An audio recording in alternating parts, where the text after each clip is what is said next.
Hello everyone, today I'm going to be sharing with you how I make these easy dinner rolls. They're very quick and super beginner friendly if you're just starting out baking, and they taste delicious. Be sure to subscribe if you have not already, but let's go ahead and get started. What you're going to start with is 1 cup of warm water. I think having it warm makes a huge difference.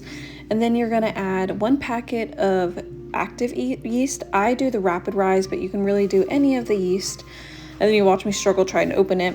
But I put that in the bowl and then I'll mix it up really well.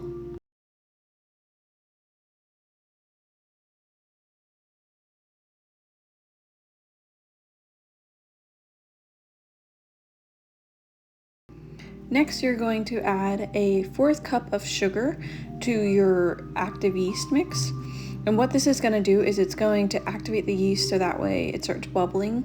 You want to make sure that the yeast is bubbling before you add it into your flour. This process typically takes about 5 to 10 minutes. After the sugar is mixed in, you're going to add a 1/4 cup of avocado oil.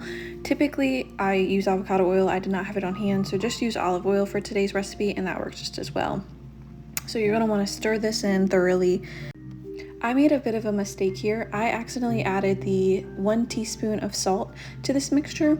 You're going to want to add that in with your flour. It doesn't make a huge difference and did not affect these rolls, but sometimes it can actually make so your yeast does not rise properly in this process.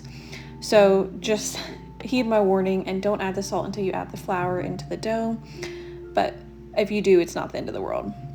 Once you've added in all of your ingredients, you're going to let it sit on the counter for about 5 to 10 minutes. And I'll kind of show you what it'll look like. You can see on the counter it'll actually start bubbling, and that is when you know it is ready to start using in your dough. As you can see, it started bubbling, so it's time to go ahead and add it to our mixer. I'm using a KitchenAid stand mixer. You can do this by hand if you prefer. But you're gonna add all this moisture. This would also be when you add the teaspoon of salt into this mixture.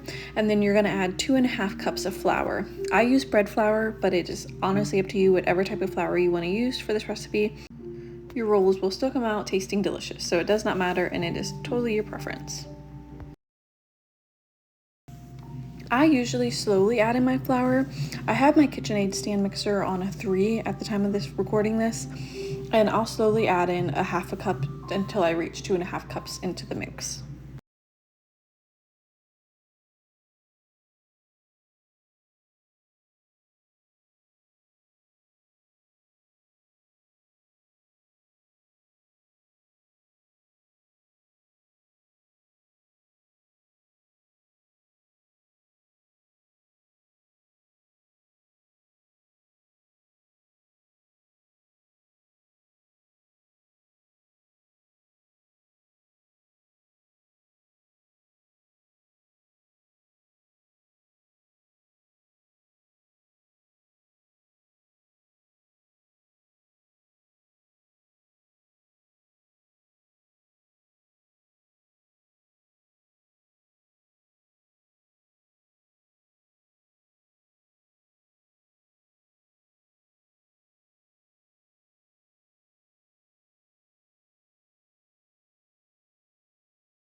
Once it's reached my desired consistency, I go ahead and take it out of the stand mixer and I'll go ahead and knead it myself.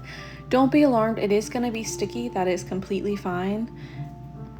When you go to roll out your individual rolls, you're going to put flour down and incorporate it, so that makes the stickiness go away.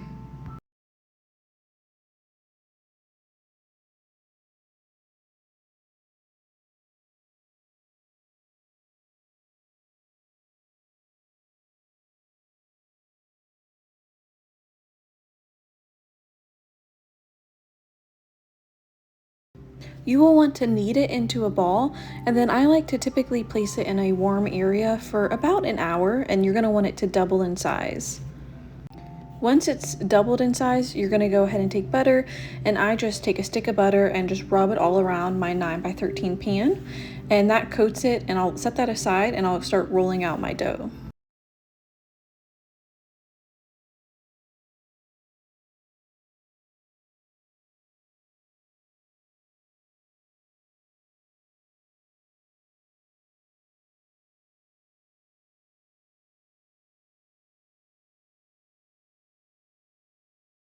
To roll out your dough, I like to get a cutting board or some type of surface. I also have mats that are great for this. And then I just sprinkle a little bit of flour out so that way it'll help incorporate into my dough. And then once you have your flour put down, you're gonna take your dough and set it on the counter. Then you'll incorporate the flour into it so it absorbs some of that stickiness. I am just doing a few folds. I do sourdough, so my typical response when kneading dough is to do struts and folds. Really just make it into a even ball so that way you can divide it into 12 pieces. If you would like larger rolls, you can do it into however many you want. Just make sure that they're all try to be even sizes. When I was making these, I did not make even sizes, and so I had the bigger ones that didn't cook as well, but I love doughy bread, so it wasn't the end of the world. But going forward, I will be using my counter measure just to make sure that they all weigh the same and that they're all even. I had a toddler running around, so the shapes of them are not the best. It was really just a quick thing to throw rolls in the oven before dinner. It just shows how flexible this recipe is, and really, if you don't have to be perfect to have the best dinner rolls. Once you have the dough separated, you're going to go ahead and roll them into dough balls. You're going to want to pinch the bottom, but almost make it smooth. You don't want the bottom to come undone, but you want to pinch it enough that it keeps the form of the ball while sitting in the pan.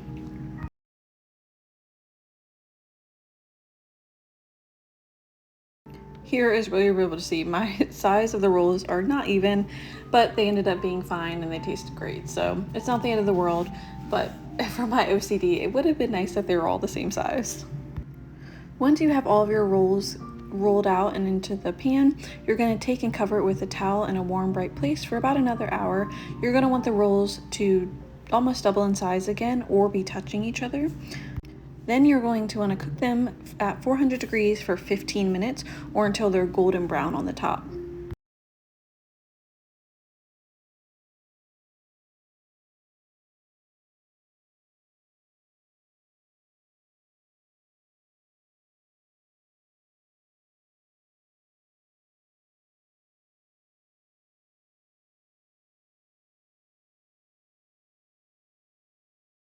Once they are out of the oven, this is typically when I'll take the stick of butter I used earlier and just spread it all along the tops to give them that golden buttery tops that are so delicious.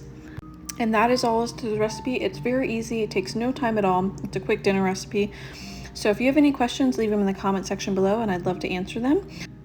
As well, if you have any advice or tips on how to perfect this recipe, I'd love to learn. Thank you so much for watching, and be sure to like and subscribe our channel for more recipes and a look into our small farm. Thanks for watching.